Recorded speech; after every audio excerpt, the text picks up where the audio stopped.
So there's only one slide that goes with this. This is it. Projectiles launched at an angle. The initial velocity has an x and a y. The v sub x is constant because we have yet to strap a rocket to the butt of anything, nor will we in this class. That's beyond what we want to do. We don't want to do that. So everything that we're looking at, because they're projectiles, is moving only under the influence of gravity. And if it's moving only under the influence of gravity, the velocity on the y-axis is changing every millisecond, but the x is constant, and boy is that important because it gives us something to hang on to, in essence. Vy does change. And if we've got very, very often with these, we're looking at things that are being described from the horizon. So the most common setup for these is that the sine of theta gets you your y-axis and the cosine gets you your x. I would advise draw the picture, draw a little line. I can't think of one where it's not as that, but it could happen. So if we look at that, let's just look at a generic object. So potato cannon, launched from ground level. If this thing is launched at an initial velocity of 76.0 meters per second, really screaming, lots of hairspray, lots of Aquanet. What is the initial velocity on the x? What is the initial velocity on the y? I didn't even give you a number for the angle, so you can't give me a number back. What you can give me is an expression. And that expression is what you're going to start listing as a variable. So at this point, when you start setting up the equation and you go to list the variables, your VIX and your VIY, you're going to put in expressions in your variable list. There are very good reasons for not solving for it right away. Very often, again, we're doing algebra with it and we're eliminating that trig function, or we're solving for VI by taking cosine and moving it around. So we don't want to solve for that. We want to leave it as an expression. Okay. That's really at the heart of what we're doing. Everything that we have done with horizontally launched projectiles, we're going to do here and a little bit more. But the critical difference is that now, every single time, you're going to have two initial velocity expressions, and they're going to be separated. 103.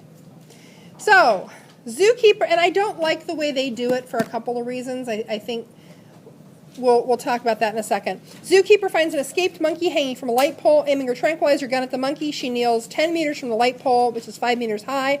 Tip of her gun is 1 meter above the ground.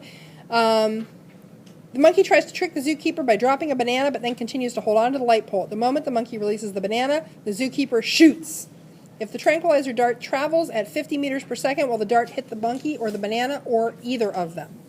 So we'll draw our little picture. Okay, so what we know is that uninterrupted, that tranquilizer dart will rise and fall. And all you've done is take the two kinds of one-dimensional motion and put them together. So you had this kind of one-dimensional motion and you had this kind of one-dimensional motion. And if you add them together, what you get as a sort of sum is that. What we're interested in is at the 10-meter mark here, what point in its flight is that dart at? Because for every single moment in its flight path, there's an x and a y component, and there's a time for every single point in the flight path. The first thing we want to do is what? List variables on the x and y axis. Yes, sir. Yes, please disregard the insane person up front. Thank you. X and y are switched. I do count on you guys to keep me some semblance of sane. There we go. Thanks. Just keeping you on your toes, that's what I'll say. Yeah. So we have an x and a y velocity. Okay, the first thing we want to do is, of course, list our variables on each axis. So I'm going to shrink this. I'm going to get rid of that. Okay, so for VIX and VIY, we're going to create expressions. We have an angle theta, which we don't know yet. I'll set that over here. But we know that VIX is going to be the cosine of theta times VI. And we know that VIY is going to be the sine of theta VI. We know that there's no acceleration on the x-axis. That's a 0. That's just going to be dismissed. Acceleration on the y is going to be negative 9.81 meters per second squared. You want to be really careful. Too hard to read? Okay. You want to be really careful with your delta x and your delta y. Remember all the problems where they give you some distance and it's not your delta y or it's not your delta x, you're just comparing it? We don't know what the delta y is at 10 meters here. That's really what we're interested in. We know how high the monkey is, but we don't know if the dart strikes the monkey or not. What we know is that we're interested in where on the y-axis it is when delta x equals 10 meters. Delta t is, of course, going to be the bridge that connects the axes. So we can do the same thing we've been doing, we just have to do it a little bit more carefully, because no longer is our VIY 0. So we can do this. Delta t is equal to,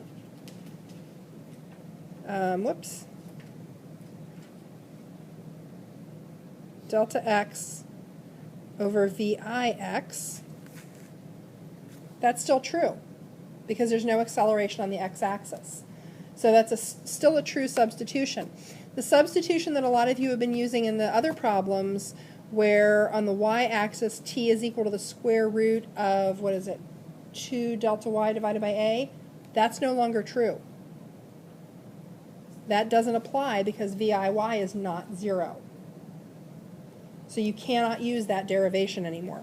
What we can do, though, is say, well, we've got VIY, we've got acceleration on the y, we've got an expression for delta t. We're now interested in getting delta y. Do we have an equation that ties those together? Of course we do. We've been using it a lot. It's my favorite of the kinematics. I don't know why. Delta y equals VIY delta t plus 1/2 a delta t squared.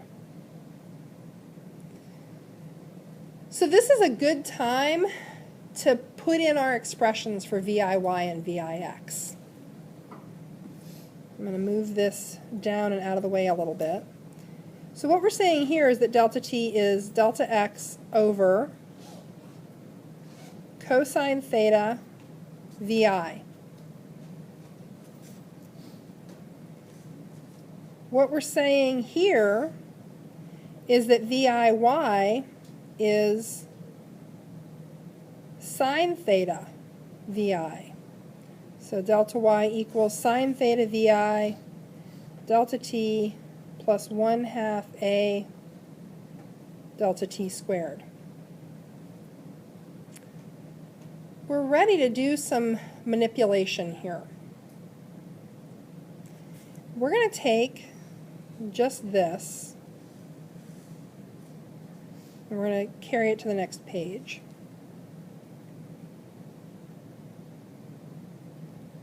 And actually I'm going to line these up a little bit differently. So of course you know that we're going to take this and substitute it in for delta t. This is basically the same thing we've been doing. So we now have delta y equals sine theta VI times the quantity delta x over cosine theta VI plus 1/2 a delta x over cosine theta vi squared. We're just down to algebra at this point. And actually not even a whole lot of that. We're just solving for delta y. Is there anything we're missing? Anybody want to throw a flag on this play? Woo! I used a sports metaphor. That never happens. I try. They're apt to be muddled. Nobody? What's theta?